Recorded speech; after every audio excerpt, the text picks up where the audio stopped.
मैं दिसंबर दयाल सहायक आचार्य ग्रामीण विज्ञान राजकीय कन्या महाविद्यालय कोटपुर। आज हम द्वितीय विश्वोत्तर राष्ट्रीय राजनीति के नवीन प्रवृत्तियों के बारे में चर्चा करेंगे।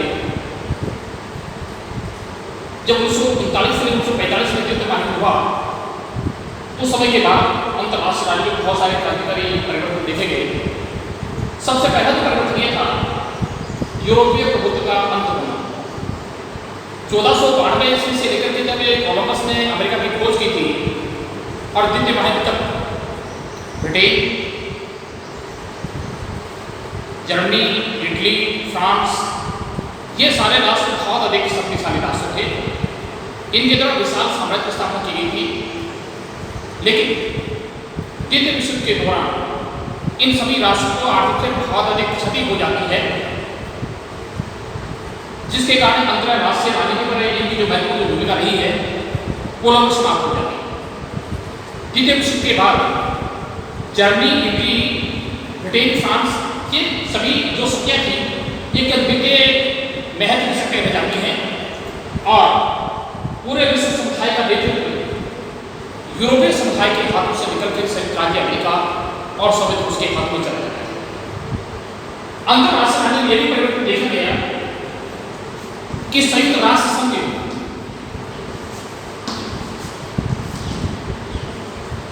के आकार में वृद्धि होना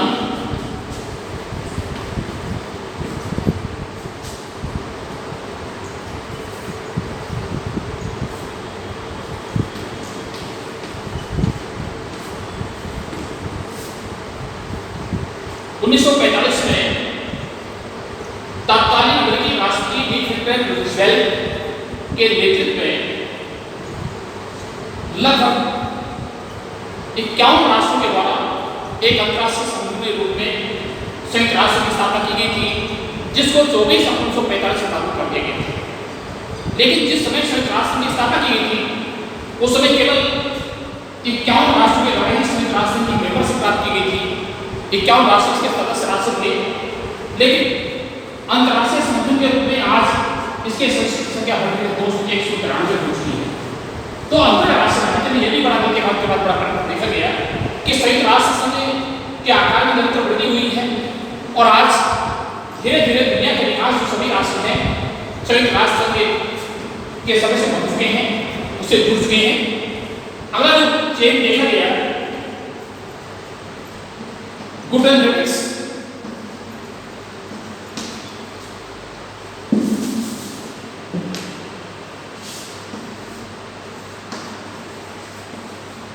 निरपेक्ष ताकि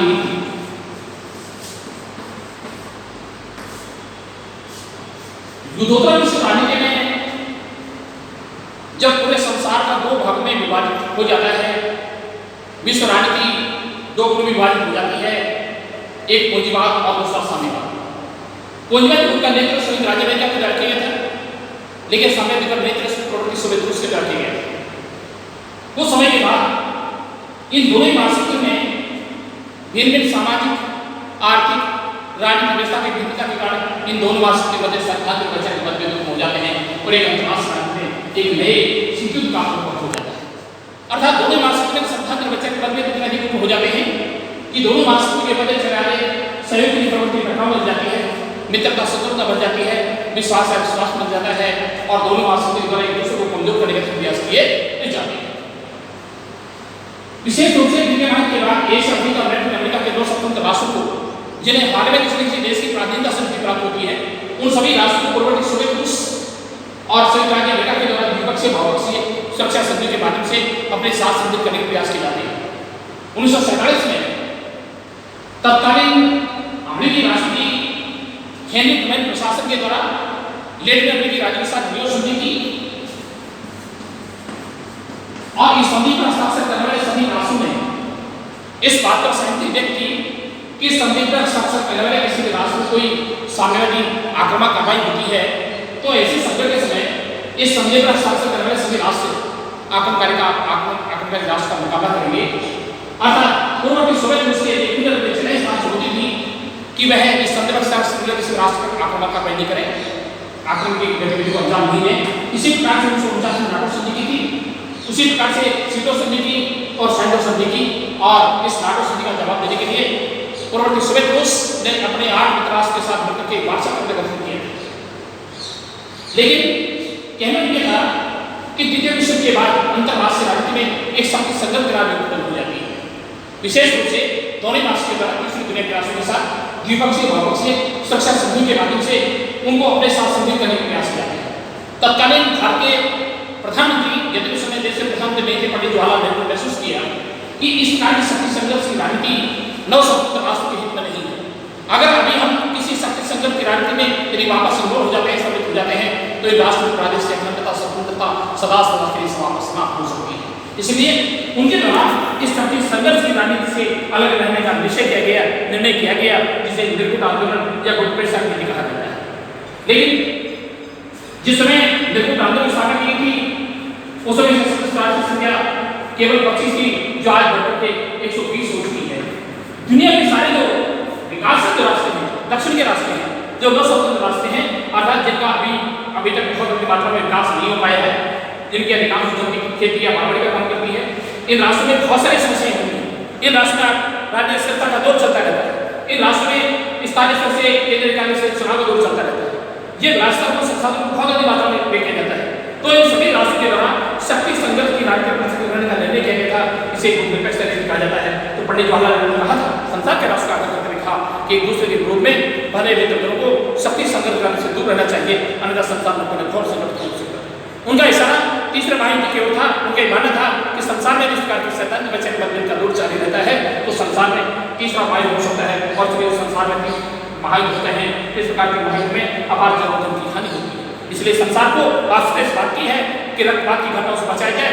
तो गुटपेश राजनीति कोई तटस्थता की नीति नहीं है, ये निश्चितता की नीति नहीं है। जहाँ न्याय को धमकी दी जाती है, स्वतंत्रता के लिए कोई खतरा उत्पन्न होता है, तो सारे राष्ट्र गुटपेश रास्ते हैं। वे स्वतंत्रता पूर्वक प्रत्येक अंतर्राष्ट्रीय विवाद के समय ये जानते हैं कौन सही और कौन गलत है, न्याय का समर्थन करना उनकी नीति होती है, जिसे गुटपेश नीति कहा जाता है।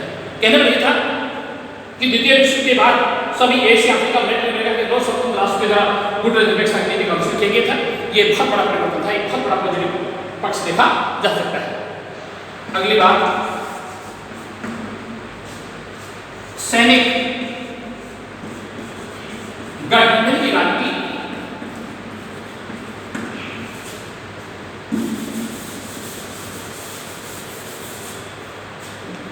सैनिक गठबंधन की राजनीति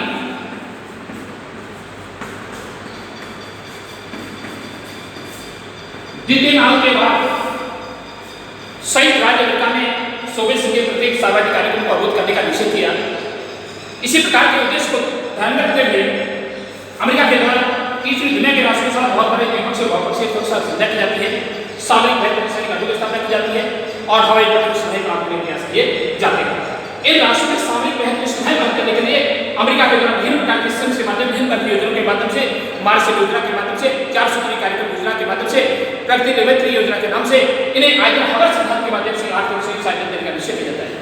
तो कहने लगे था कि द्वितीय महायुद्ध के बाद सोवियत संघ के प्रत्येक सार्वजनिक कार्यक्रम को अवरुद्ध करने के लिए कंटेनमेंट पॉलिसी की बात की जाती है। साम्यवाद विरोधी नीति को समाप्त करने के लिए उसे सोवियत अमेरिका का ये प्रयास था कि जहां तक संभव होगा सोवियत संघ के प्रत्येक सार्वजनिक कार्यक्रम को अवरुद्ध किया जाएगा। यदि वहां पर सफलता नहीं मिलती है तो उसके प्रत्येक इस कार्य के विस्तार अधिकारी अपने उससे विघटन करने का प्रयास किया जाएगा। इसे साम्यवाद विरोधी नीति कहा जाता है। तो द्वितीय महायुद्ध के बाद बहुत सारे प्रकार के नाटो संगठन का निर्माण किया गया, सैंडो संधि की, सीटो संधि की, बगदाद पैक्ट का, बहुत सारे वार्सा पैक्ट का संधि का दौर चलता ही रहता है। तो आज अंतर्राष्ट्रीय राजनीति में ये बहुत प्रकार की बात देखी जाती है। और उसके बाद आज हम 1990 के दशक के बाद अंतर्राष्ट्रीय राजनीति में बहुत बड़ा परिवर्तन आया कि द्वितीय विश्व व्यवस्था होती है वो एक ध्रुवीय विश्व व्यवस्था में बदल जाती है। एक ध्रुवीय विश्व व्यवस्था की स्थापना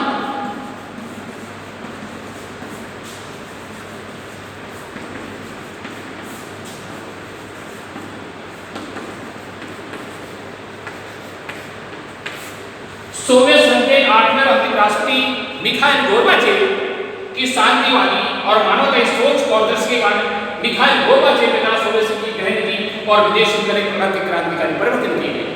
क्योंकि मिखाइल गोर्बाचेव ने शासन सत्ता में ऐसे ये महसूस किया कि सोवियत संघ की अवस्था बहुत अधिक जर्जर हो चुकी है, खोखली हो चुकी है, जो टूटे की कगार पर चली गई है, लेकिन इसमें तत्काल सुधार की आवश्यकता है। दूसरा एहसास उन्होंने जब एक दूसरे ये महसूस किया गया कि जब तक अंतर्राष्ट्रीय क्षेत्र में संघर्ष से मुक्ति प्राप्त नहीं की जाती है, बाकी इस प्रकार की जो व्यवस्थाएं होती है देश में आंतरिक सुधारों को प्रभावी ढंग से लागू नहीं किया जा सकता है।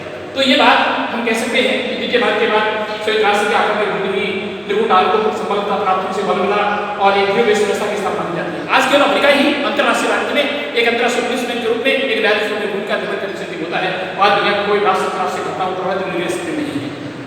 बाकी का